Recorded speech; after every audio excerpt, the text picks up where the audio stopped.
Movie শুরুতে আমরা দেখতে পাই লাল গামছায় মুখ ঢাকা একটা লোক বস্তায় একটি লাশ নিয়ে আসে এবং টর্চ লাইটের ভেতর থেকে একটা ছুরি বের করে লোকটিকে গলায় কিছু স্ট্রিপ করে নির্মমভাবে মৃত্যু নিশ্চিত করে। তারপর সাউথ স্টাইলে লুঙ্গিতে একটা গিট্টু দিয়ে চলে যায়। কিছুক্ষণ পরে আমরা পুলিশের গাড়ির সাইরেন শুনতে পাই। লোকটিকে কেন খুন করলো এই রহস্য জানতে হলে দেখতে হবে পুরো মুভির গল্প। আজকে আমি যে মুভির গল্প বলতে চলেছি তার নাম সাইরেন। এটা 2024 সালে মুক্তিপ্রাপ্ত তামিল ইন্ডাস্ট্রির অ্যাকশন থ্রিলার মুভি। হ্যালো ইউটিউববাসী, কেমন আছেন আপনারা? আমার নতুন চ্যানেলে আপনাকে স্বাগতম। মুভির গল্প ভালো লাগলে লাইক এবং সাবস্ক্রাইব করে পাশে থাকার অনুরোধ রইল। চলুন শুরু করা যাক। আমরা দেখতে পাই মালার নামের একটি মেয়েকে, যার স্কুলে বাবা দিবসের অনুষ্ঠান হচ্ছিল। মালার তার বাবার বিষয়ে কথা বলতে থাকে। সে বলে, আমার বাবা বিদেশে থাকে, সে আমার জন্য বিভিন্ন সময় বিভিন্ন ধরনের উপহার পাঠাতে থাকে। এমন অনেক কথা সে বাবার বিষয়ে বলতে থাকে। তার বাবার সম্পর্কে কথাগুলো ছিল সত্যি অসাধারণ, যার জন্য সে অর্জন করে প্রথম পুরস্কার। কিন্তু অনুষ্ঠান শেষে তার একজন শিক্ষক মালারকে প্রশ্ন করে, তোমার কথাগুলো অসম্ভব সুন্দর ছিল সত্যি, কিন্তু তোমার বাবার কাজের সম্পর্কে কেন একটি কথাও বললে না? এখান থেকে সিন একটু পেছনে ফিরে যায়। যখন মালার ছোট ছিল এবং সে বাচ্চাদের সাথে খেলতে যেত, বাচ্চারা তাকে খেলতে নিত না, বলতো তোর বাপ জেল খাটছে। কিন্তু মালারের পরিবার মালারকে কখনোই একথা বলেনি এবং তারা সবসময় বলেছে তোমার বাবা বিদেশে থাকে এবং সেখান থেকেই কাজ করে টাকা পাঠায়। তাই মালারকে কেউ বাবা সম্পর্কে জিজ্ঞাসা করলে সে শুধু একটা কথাই বলে, আমার বাবা বিদেশে থাকে। সিন বর্তমানে আসে, যেখানে দেখা যায় থিলেগান নামের এক লোক অনেক বছর ধরে জেল খাটছে। এটাই হচ্ছে মালারের বাবা। একদিন জেলার তাকে ডেকে প্রশ্ন করে, তোমার পরিবার থেকে এত চিঠি এসেছে, কিন্তু তুমি কেন একটা চিঠির উত্তর দিচ্ছ না? থিলেগান বলে, পরিবারের চিঠি উত্তর দিয়ে আমি আর ওদের বিপদে ফেলতে চাই না, আমার কারোর সাথে দেখা করার কোনো ইচ্ছা নেই। থিলেগান জেলে সবার সাথে ভালো ব্যবহার করে এবং সেখানে কয়েকদের পড়াশোনা করিয়ে শিক্ষিত করার চেষ্টা করে চলেছে এবং জেল থেকে বের হয়ে বাহিরের দুনিয়ায় কিভাবে চলতে হবে সে সম্পর্কে বিভিন্ন পরামর্শ দিয়ে থাকে। পরের সিনে আমরা দেখতে পাই নন্দিনী নামের এক পুলিশ অফিসারকে, যার উপর অভিযোগ ছিল সে একটা কেসের সমাধান করার সময় তার কাস্টডিতে থাকা এক আসামিকে সে হত্যা করেছে, যার জন্য নন্দিনীকে সাসপেন্ড করা হয়। এই সমস্যার সমাধান হওয়া না পর্যন্ত সে ডিউটিতেও যোগদান করতে পারবে না। এরই মধ্যে তাকে দেখার জন্য ছেলেপক্ষ আসে তার বাসায়। তারা যখন জানতে পারে নন্দিনীকে সাসপেন্ড করা হয়েছে, তখন তারা এই বিয়ে করবে না বলে সাফ জানিয়ে দিয়ে চলে যায়। নন্দিনী তাদের অনেক বোঝানোর চেষ্টা করে যে একটা মিথ্যা কারণে আমাকে ফাঁসানো হয়েছে, এখানে আমার কোনো দোষ নেই। তারা কোনো কথাই শোনে না, কিন্তু তার পরিবার তার পাশে থাকে। এর কিছুদিন পর যখন ওই ব্যক্তির পোস্টমর্টম রিপোর্ট আসে, তখন দেখা যায় তার মৃত্যুর কারণ ছিল হার্ট অ্যাটাক। তখন নন্দিনীর উপর থাকা সকল চার্জ উঠে যায় এবং আবার তাকে ডিউটিতে যোগদান করার জন্য অনুমতি দেওয়া হয়। অন্যদিকে থিলেগানকে তার ভালো ব্যবহার করার জন্য কিছু দিনের জন্য জামিনে মুক্তি দেওয়া হয়। যখন থিলেগানের পরিবার থিলেগানের জামিনের বিষয়টা জানতে পারে, তখন তারা তার জন্য ভালো ভালো খাবার রান্না করে। কিন্তু যখন মালার এই বিষয়টি জানতে পারে যে তার বাবা একজন অপরাধী, সে জেল থেকে বাড়ি ফিরে আসছে, সে প্রচুর রেগে যায় এবং বাড়ি ছেড়ে চলে যায়। তার পরিবারের লোক তাকে অনেক আটকানোর চেষ্টা করে, কিন্তু সে তার বাড়ি ছেড়ে তার মামার বাড়ি চলে যায়। মালার চলে যায় কিছুক্ষণ পরে থিলেগান বাড়িতে আসে। তাকে পেয়ে তার ভাই এবং তার পরিবারের লোক সহ তার মা প্রচুর খুশি হয়। থিলেগানের ভাইদের বিয়ে থিলেগান দেখতে পায়নি। সে যখন জেলে ছিল তখন তার দুই ভাই বিয়ে করে। সবার সাথে দেখা হওয়ার পর মালার সম্পর্কে জানতে চাইলে তার মা বলে, তোমার মেয়ে তোমার সকল সত্য জেনে গেছে, তাই রেগে তার মামার বাসায় চলে গেছে। থিলেগান তার ভাইদের বলে, আমার একটা জমি আছে যা আমি বিক্রি করতে চাই, জমি কিনতে পারে এমন লোক খুঁজে বের করে। তারা বলে, আচ্ছা ভাইয়া।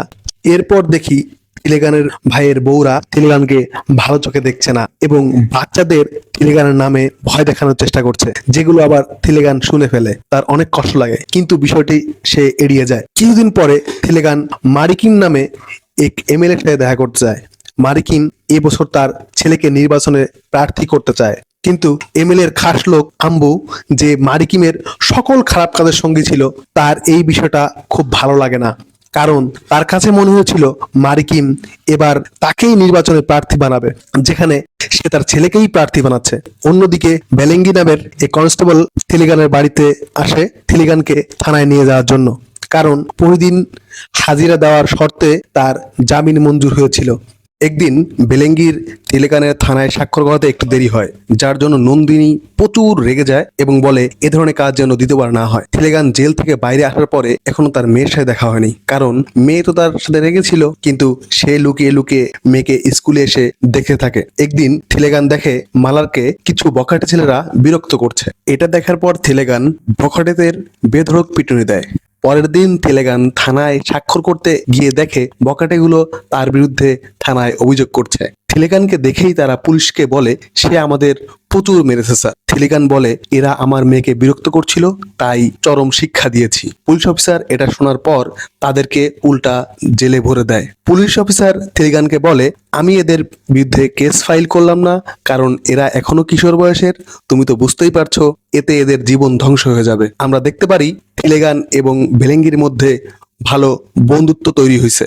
দুজন রাতে বাসায় ফেরার সময় ভেলেঙ্গি একটা বার থেকে বেসামাল পানির বোতল নিয়ে ঢকঢক করে গিলতে থাকে। এর কিছু সময় পর সেখানে এমএলএ মারিকিম চলে আসে। আসলে এই বারের মালিক মারিকিম। ইন্ডিয়াতে এটা খুবই স্বাভাবিক যে নেতা খেতা ধনী গরিব সবাই বেসামাল পানি পান করে কম বেশি। তারা যাই করুক এ বিষয়ে তাদের অধিকার রয়েছে। যাই হোক, মারিকিম আম্মুকে ভিতরে আসার জন্য ডাকে, কিন্তু সে কিছু কাজ আছে এই বলে বাহানা করে সেখান থেকে চলে যায়। যাওয়ার সময় আম্মু কাউকে কল করে বলতে থাকে মারিকিম এখন একা আছে, তাকে উপরে পাঠিয়ে দাও। এই জন্যই কি আম্বু বারের ভিতরে যায়নি? অন্যদিকে ভেলেঙ্গি এত বেশি বেসামাল পানি পান করে যে সে সত্যি সত্যি বেসামাল হয়ে গাড়ি চালানোর অবস্থায় থাকে না, তাই গাড়ি চালাতে থাকে থিলেগান। পরের দিন পুলিশ স্টেশনে কেউ খবর দেয় মারিকিমের খুন হয়ে গেছে। নন্দিনী খুনের স্থানে গিয়ে দেখে মারিকিমের গলা কাটা লাশ, যা দেখে নন্দিনী মৃদু হাসতে থাকে, আবার সিন পেছনে চলে যায়। যেখানে দেখা যায় নন্দিনীকে সাসপেন্ড করা হয়েছিল সেটা ছিল এই মারিকিমের লোক, যার হত্যার জন্য নন্দিনীর বিরুদ্ধে মারিকিম অভিযোগ করেছিল।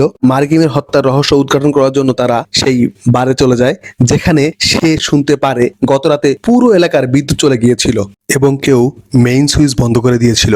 নন্দিনী এক পুলিশকে বলে তাহলে তো অবশ্যই সেই সুইচে ওই লোকের আঙুলের ছাপ থাকবে, তুমি গিয়ে দ্রুত সেটার ব্যবস্থা নাও। অন্যদিকে আম্বু তার পার্টির লোকজন নিয়ে মারিকিমের মৃত্যুর জন্য থানার সামনে ধর্ণা দিয়ে বসে থাকে।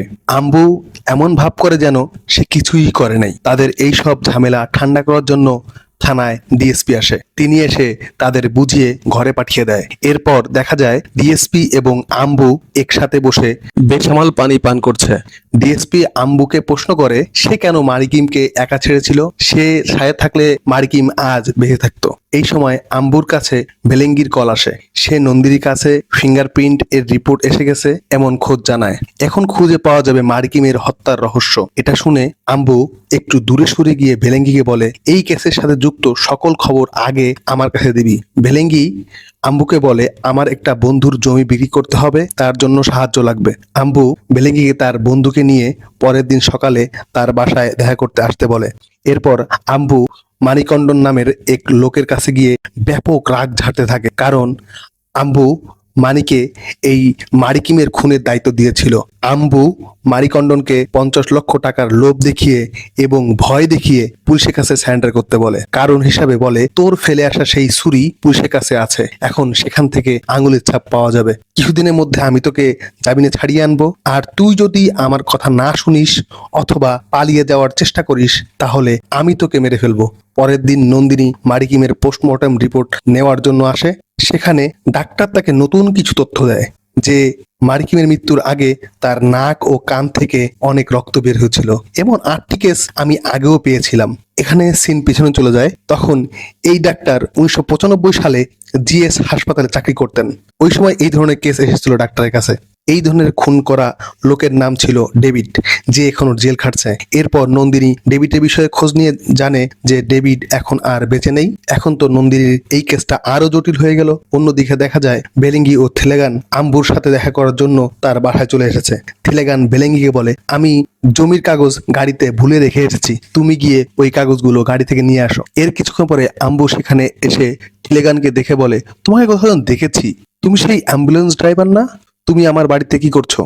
এরই মধ্যে হঠাৎ থিলেগান তার মুখে পলিথিন পেঁচিয়ে ধরে, যাতে আম্বুর নিঃশ্বাস প্রায় বন্ধ হয়ে যায়। এক পর্যায়ে আম্বু পলিথিন থেকে নিজেকে ছাড়াতে সক্ষম হয় এবং ইনহেলার নিতে শুরু করে, কারণ আম্বুর অ্যাজমা ছিল। থিলেগান সেটা আগেই জানতো, তাই ইনহেলারের মধ্যে বিষাক্ত কেমিক্যাল মিশিয়ে দেয়, যার ফলে আম্বু খেল শেষ হয়ে যায়। তার মৃত্যুর কিছু সময় পর তদন্ত করার জন্য সেখানে নন্দিনী আসে এবং আম্বুর কাছে গিয়ে দেখে আম্বুর মৃত্যু হয়ে গেছে, যা দেখে নন্দিনী আরো বেশি হয়রান হয়ে যায়। এরপর ডিএসপি আম্বুর মৃত্যুর জন্য নন্দিনীকেই দোষারোপ করতে থাকে, কারণ আম্বুই নন্দিনীকে খুনের মামলায় ফাঁসিয়ে দিয়েছিল। তাই হয়তো বদলা নেওয়ার জন্য নন্দিনী আম্বুকে মেরে ফেলেছে। নন্দিনী ডিএসপি কে বলে, আপনি ভুল করছেন স্যার। তখন ডিএসপি বলে, তাহলে সঠিকটা প্রমাণ করে দেখাও। এই হত্যাতে তোমার কোনো হাত নেই। তোমাকে আমি 48 ঘন্টার সময় দিলাম। এবার নন্দিনী বাসায় গিয়ে এই কেসকে আবার প্রথম থেকে ভালোভাবে দেখতে শুরু করে। তখন তার হঠাৎ মনে পড়ে মারিকিমের বাড়ির দোকানদার ছেলেটি বলেছিল কোনো এক পুলিশ এবং তার বিদেশি বন্ধু বেসামাল পানি নেওয়ার জন্য তার দোকানে এসেছিল। আসলে সেই পুলিশ ছিল বেলেঙ্গি এবং বিদেশি বন্ধু ছিল থিলেগান। বেলেঙ্গি সবাইকে পরিচয় করে দিয়েছিল থিলেগানকে বিদেশি বন্ধু হিসাবে। পরের দিন বারের দোকানদার ছেলেটাকে থানায় ডেকে আনা হয় এবং সকল পুলিশ থেকে সেই পুলিশকে শনাক্ত করতে বলা হয়, কিন্তু ছেলেটা কাউকে চিনতে পারে না, কারণ সেদিন বেলেঙ্গি ছুটিতে ছিল। এরপর নন্দিনী যখন ডাক্তারের কাছে আম্বুর রিপোর্ট নিতে যায়, তখন ডাক্তার বলে আম্বুর মৃত্যু হয়েছে এক ভয়ানক গ্যাসের কারণে। কেউ তার ইনহেলারের মধ্যে বিষাক্ত গ্যাস ভরে দিয়েছিল। চিন্তার বিষয় হলো এই ধরনের কেস ডাক্তারের কাছে 2012 সালেও এসেছিল এবং 2008 সালে এসেছিল। 2012 সালে খুনির নাম ছিল ঋষি এবং 2008 সালের খুনির নাম ছিল ডেভিড। এগুলো শুনে নন্দিনী আরো বেশি চিন্তায় পড়ে যায়, কারণ দুজন আলাদা আলাদা লোক একইভাবে কিভাবে হত্যা করতে পারে। কিছু সময় পরে একটা মহিলা থানায় এসে জানায় তার ছেলে গতকাল থেকে ঘরে ফিরে নাই। এটা ছিল সেই ছেলে ভিকি, যে থিলেগানের মেয়ে মালারকে বিরক্ত করেছিল। তখন সেখানে উপস্থিত পুলিশ অফিসার থিলেগানের সব কথা নন্দিনী খুলে বলে। তখন নন্দিনী সন্দেহ যায় থিলেগানের উপর, কারণ থিলেগান যেদিন জেল থেকে বের হয়েছে সেই থেকে মানুষ মরতে শুরু করেছে। নন্দিনী সেই বারের ছেলেটাকে আবার ডেকে বেলেঙ্গির ছবি দেখালে ছেলেটা চিনতে পারে। তাতেই নন্দিনী বুঝতে পারে এগুলো থিলেগানই করছে। অন্যদিকে দেখা যায় থিলেগান এবং বেলেঙ্গি জমি বিক্রি করেছিল। মানিকন্ডন সেই জমি কিনে নেয়। মানিকন্ডন আম্বুর দেওয়া 50 লাখ টাকা দিয়ে থিলেগানের জমি কিনে নেয়। নন্দিনী এসে থিলেগানকে অ্যারেস্ট করে নিয়ে যায়। ঠিক সেই সময় মালার এটা দেখে ফেলে। এটা দেখার পরে মালার আরো বাবার প্রতি ক্ষিপ্ত হয়ে যায়। থানায় নিয়ে যাওয়ার পরে থিলেগানের আঙ্গুলের ছাপ নেওয়া হয় এবং জজের কাছে নিয়ে গিয়ে বলে এই লোক মারিকিম এবং আম্মুকে খুন করেছে। কিন্তু জজ উল্টো নন্দিনীকে ধমক দিয়ে বলে এভাবে এভিডেন্স ছাড়া কাউকে শাস্তি দেওয়া যাবে না। এখন সিন আবার পিছনে ফিরে যায়, যখন থিলেগান জেল থেকে পালানোর চেষ্টা করে কিন্তু পুলিশের কাছে ধরা পড়ে। তখন তার বন্ধু তাকে বলে জেলের ভিতরে তুমি ভালো ব্যবহার করো, তাহলে তুমি দ্রুত ছাড়া হবে। তখন থেকে থিলেগান জেলের মধ্যে সবার সাথে ভালো থাকার অভিনয় করে এবং জেলের লোকজনকে শিক্ষা দেওয়া শুরু করে। কিছুদিন পর যখন তার বন্ধু জেল থেকে ছাড়া পায়, তখন তার বন্ধুকে কারো মোবাইল থেকে ফোন করে বলে সরকারি হাসপাতালে গিয়ে আমার জন্য একটা কাজ করতে হবে, ছুরি দিয়ে কাউকে মেরে ফেলো, যেভাবে আগেও তুমি খুন করেছিলে। তার বন্ধুও তার কথা শুনে তার হুকুমের তামিল করে জিএস হাসপাতালে গিয়ে কাউকে হত্যা করে ফেলে এবং এটা সোশ্যাল মিডিয়ায় ভাইরাল হয়ে যায়, যা আমরা মুভির শুরুতেই দেখেছিলাম। তার কিছুদিন পর থিলেগান জেল থেকে ছাড়া পায়। তখন মালারের সকল বন্ধু মালারকে জেল জেল বলে বিরক্ত করতে থাকে। নন্দিনী ভিকির মিসিং কেস নিয়ে চিন্তা করছিল। তখন মালার নন্দিনীর কাছে এসে বলে এক রাতে আমার বাবা এক পুলিশের সাথে আমাদের বাসায় এসেছিল, কিন্তু নন্দিনী তার কথাকে ইগনোর করে দেয়, কারণ সে জানে থিলেগানের উপর তার মেয়ে প্রচন্ড রেগে আছে, এজন্য হয়তো এই ধরনের কথাবার্তা বলছে। এরপর এক অটো ড্রাইভার পুলিশকে বলে ওই রাতে ভিকি এবং থিলেগানকে একসাথে দেখেছিলাম, হয়তো থিলেগান ভিকিকে মেরে ফেলে পুঁতে রেখেছে। তখনই নন্দিনী ফোর্স নিয়ে গিয়ে থিলেগানের জমি থেকে ভিকির লাশ উদ্ধার করে। পরের দিন যখন ভেলেঙ্গি থিলেগানকে নিয়ে থানায় হাজিরা দিতে আসে, তখন নন্দিনী বলে তোমার জমি থেকে ভিকির লাশ পাওয়া গেছে। তখনই নন্দিনীর কাছে ফরেন্সিক ডাক্তারের কল আসে। কল দিয়ে ডাক্তার বলে ক্রাইম স্পটে কোথাও থিলেগানের ফিঙ্গারপ্রিন্ট ম্যাচ করে নাই, তার অর্থ থিলেগান কিছুই করে নাই। ডাক্তারের এই কথা শুনে নন্দিনী আরো বেশি চিন্তায় পড়ে যায়, কিন্তু তার এখনো মনে হচ্ছে ভিকিকে খুন থিলেগানই করেছে। থানা থেকে বের হওয়ার সময় নন্দিনী থিলেগানকে বলে তুমি কি ধরনের খেলা শুরু করেছো, কথা কাটাকাটি শুরু হয়ে যায় দুজনের মধ্যে। এক পর্যায়ে থিলেগান নন্দিনীকে বলে, আমিও তোমার একটা কথা জানি, তোমার হেফাজত থেকে একজনকে হত্যা করা হয়েছিল। এই কথা শোনার পরে সঙ্গে সঙ্গে রেগে যায়। নন্দিনী বলে, ওই ব্যক্তিকে মারার সময় কি তুমি দেখেছিলে যে তুমি এই ধরনের মিথ্যা অভিযোগ করছো? তখন থিলেগান বলে, আমিও তো ঠিক একই কথা প্রমাণ করার চেষ্টা করছি ম্যাডাম। আপনি কি খুন করার সময় আমাকে দেখেছেন, যার জন্য মিছেমিছি আপনি আমাকে দোষারোপ করছেন? এর সাথে থিলেগান বলে, ভিকির শরীরে আঘাতের চিহ্ন আছে। এতে পরিষ্কার হয়ে যায় মৃত্যুর আগে ভিকির সাথে খুনির বেশ ধস্তাধস্তি হয়েছিল। ভিকি শরীরের সেই ডিএনএ নমুনা থেকে খোঁজ পাওয়া যাবে কে খুন করেছে। এখন সিন আবার পিছনে ফিরে যায়। যখন ভিকি জেলে ছিল তখন মারিকন্ডন তাকে জেল থেকে বের করে। তখন নন্দিনী মারিকন্ডনকে সন্দেহ করে থানায় এনে উল্টা করে ঝুলিয়ে দেয় এবং জবরদস্ত ধোলাই দিয়ে জিজ্ঞাসা করে, তুই কেন ভিকিকে জেল থেকে ছাড়িয়েছিলি? তখন মারিকন্ডন বলে, আমাকে আম্বু বলেছিল মারিকিমকে হত্যা করার জন্য, আর আমি যুক্ত করেছিলাম ভিকিকে, সে আমার সহকারী ছিল। আমরা দুজন মিলেই মারিকিমকে খুন করেছি। যখন পুলিশের কাছে ফিঙ্গারপ্রিন্ট রিপোর্ট আসে তখন ভিকিকে আমি 5 লক্ষ টাকা দিয়ে আত্মসমর্পণ করতে বলেছিলাম, কিন্তু সে 25 লক্ষ টাকা চায়। এজন্যই আমাদের মধ্যে হাতাহাতি শুরু হয়। এক পর্যায়ে ভিকিকে আমি মেরে ফেলি। আমি ওকে ওইখানে পুঁতে রেখেছি যেখানে আমরা মারামারি করেছিলাম, আর ওই জমিটাই ছিল থিলেগানের। এবার নন্দিনী ডিএসপিকে ডেকে এনে পুরো কেস বুঝিয়ে দেয়। সব শুনে নন্দিনীকে ডিএসপি বলে, কেসটা এখানেই বন্ধ করে দাও, আমরা তো আসল অপরাধীকে পেয়ে গেছি। কিন্তু নন্দিনী তো থামার পাত্রী নয়, সে থাকে এক ধাপ এগিয়ে। সে ডিএসপির কথা না মেনে এই কেসের জিজ্ঞাসাবাদ করার জন্য জেলখানায় চলে যায় ঋষির কাছে। সেখানে গিয়ে নন্দিনী দেখে ঋষি কানে শুনতে পায় না এবং কথাও বলতে পারে না। ওই জেলে এমন আরো 3জন লোক আছে যারা কথা বলতে পারে না এবং কানে শুনতে পায় না। বাইরে থেকে তাদের কথা বোঝার জন্য একজন ট্রান্সলেটরকে ডেকে আনা হয়, কিন্তু তারা নন্দিনীর কোনো কথারই সঠিক উত্তর দিতে পারছিল না। এক পর্যায়ে তারা যখন জানতে পারে থিলেগান আবারও জেলে আসতে চলেছে, তখন তারা থিলেগানের বিষয়ে সব সত্য কথা বলতে শুরু করে। সিন চলে যায় আবার পিছনে। যখন থিলেগান অ্যাম্বুলেন্স ড্রাইভার ছিল এবং সে কোনো রোগীকে দ্রুত হাসপাতালে নিয়ে আসে, ওইখানে সে কোনো নার্সকে ডাকতে থাকে। ওই নার্স আবার কানে শুনতে পায় না। সেই নার্সের নাম ছিল জেনিফার। থিলেগান কিছুটা এগিয়ে গিয়ে কথা বলার পর জেনিফার বুঝতে পারে এবং সেই রোগীকে চিকিৎসা করতে শুরু করে। এখান থেকে শুরু হয় তাদের ভালোবাসার গল্প। কিছুদিন পর তারা বিয়েও করে ফেলে। তাদের একটা মেয়ে সন্তানের জন্ম নেয়। সেই কিউট মেয়েটি আজকের এই মালার। থিলেগানের একটা বন্ধু ছিল কাদির নামের। সে প্রেম করত পুলিশের মেয়ের সাথে, আর এই পুলিশের বন্ধু ছিল মারিকিম। মারিকিম পুলিশের মেয়ের সাথে প্রেম করার অপরাধে আম্বুকে পাঠিয়ে দেয় কাদিরকে মারার জন্য। কাদির বাঁচার জন্য কল দেয় থিলেগানকে। থিলেগান এসে আম্বুর বাহিনীকে পিটিয়ে কাদিরকে দ্রুত হাসপাতালে নিয়ে যায়। ওই পুলিশ তখন ইন্সপেক্টর ছিল, বর্তমানে তিনি ডিএসপি। থিলেগান অন্য পুলিশের কাছে ওই পুলিশের বিষয়ে অভিযোগ করে, কিন্তু এই বিষয়টা আবার জেনে যায় ডিএসপি। তখন ডিএসপি থিলেগানকে ডেকে কম্প্রোমাইজ করার চেষ্টা করে। সে যেহেতু নায়ক, তাই তার গায়ে অনেক কারেন্ট থাকে, তাই সে সরাসরি মানা করে দেয়, যার জন্য ডিএসপি প্রচুর রেগে যায় এবং ওই রাতেই থিলেগানের স্ত্রীকে 3জন মিলে হত্যা করে। তারপর ডিএসপি নিজেই কল দিয়ে থিলেগানকে বলে, তুমি না অ্যাম্বুলেন্সের ড্রাইভার, তাহলে পারলে তোমার স্ত্রীকে বাঁচাও। তখন থিলেগান এসে তার বউকে দ্রুত হাসপাতালে নিয়ে যাওয়ার চেষ্টা করে, কিন্তু রাস্তার মাঝখানে তার মৃত্যু হয়ে যায়। পরের দিন স্ত্রীকে হত্যা করার দায়ে থিলেগানকেই উল্টো পুলিশ ধরে নিয়ে যায়। তখন ডিএসপি মারিকিম ও আম্বু অভিযোগ তোলে থিলেগানের বউয়ের সাথে তার বন্ধু কাদিরের অবৈধ সম্পর্ক ছিল। এই বিষয়ে যখন থিলেগান জানতে পারে তখনই তার স্ত্রীকে সে হত্যা করে। তখন তার 14 বছরের জেল হয়ে যায়। বর্তমানে নন্দিনী থিলেগানের পুরো ব্যাপারটা বুঝতে পারে। এবার আমাদের দেখায় কিভাবে থিলেগান মারিকিমকে হত্যা করেছিল। যখন ভেলেঙ্গি বেশি নেশা করে কাত হয়েছিল, ওই সময়ের মধ্যে থিলেগান মারিকিমের কাছে গিয়েছিল।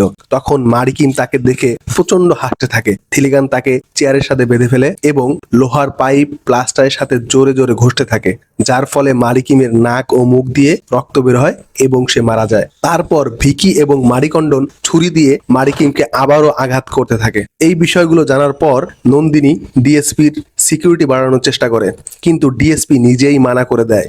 সে বলে, আমার কিছুই হবে না, আর যদি কিছু হয়েও যায় তাহলে তার জন্য আমি একাই যথেষ্ট, সেজন্য তোমাদের চিন্তা করতে হবে না। এরপর সিনে আমরা দেখতে পাই দীপাবলি অনুষ্ঠান চলছে, সবাই আনন্দ করছে। সেখানে ডিএসপি কে সিকিউরিটি দিয়ে রেখেছে নন্দিনী। কিছুক্ষণ পর হঠাৎ ডিএসপি গায়েব হয়ে যায়। থিলেগান তাকে কিডন্যাপ করে নিয়ে যায় এবং পিটিয়ে আধমরা করে ফেলে। তখন সেখানে চলে আসে নন্দিনী এবং ডিএসপি কে হাসপাতালে পাঠানোর জন্য অ্যাম্বুলেন্সে তুলে দেয়। কিন্তু প্রশ্ন হচ্ছে, ডিএসপি এত বড় অফিসার, তার সাথে যাবার মতো কোনো একজন পুলিশ ছিল না, নাকি নায়কের হাতে মৃত্যু হবে তাই কোনো পুলিশ প্রোটেকশন দেওয়া হয়নি? আপনাদের কাছে প্রশ্ন থাকলো, কমেন্টে উত্তর জানিয়ে যাবেন। যা হোক, ওই অ্যাম্বুলেন্সে থিলেগান আগে থেকেই বসেছিল এবং এক নির্জন জায়গায় নিয়ে গিয়ে তাকে খতম করে ফেলে। এর পরবর্তী সিনে নন্দিনী থিলেগানের ঘরে গিয়ে দরজা ধাক্কা দিতে থাকে। অবাক করার বিষয় হলো, ঘরের ভিতর থিলেগান আগে থেকেই ছিল এবং সে পূজা করার নাটক করে। তারপরের দিন থিলেগানের জামিনের মেয়াদ শেষ হয়ে যায়। নন্দিনী তাকে জেলে নিয়ে যায় এবং বলে, তুমি তো তোমার বদলা পুরোপুরি নিয়েছো, কিন্তু তোমার মেয়ে তো তোমাকে ঘৃণা করে। তখন থিলেগান খুব ইমোশনাল হয়ে যায় এবং বলে, যখন আমার মেয়ে আমার বিষয়ে জানতে পারবে তখন তার আমার প্রতি কোনো রাগ থাকবে না এবং আমাকে খুব ভালো মানুষ হিসাবে মেনে নেবে। বেশ কিছুদিন পর নন্দিনী মালারকে সাথে নিয়ে জেলে আসে থিলেগানের সাথে দেখা করার জন্য। তাতে বোঝা যায় নন্দিনী সকল সত্য মালারকে বলে দিয়েছে। মালার এসে বাবা বলে ডেকে ওঠে। তাদের ইমোশনের চোখের পানি দিয়ে এই মুভি শেষ হয়ে যায়।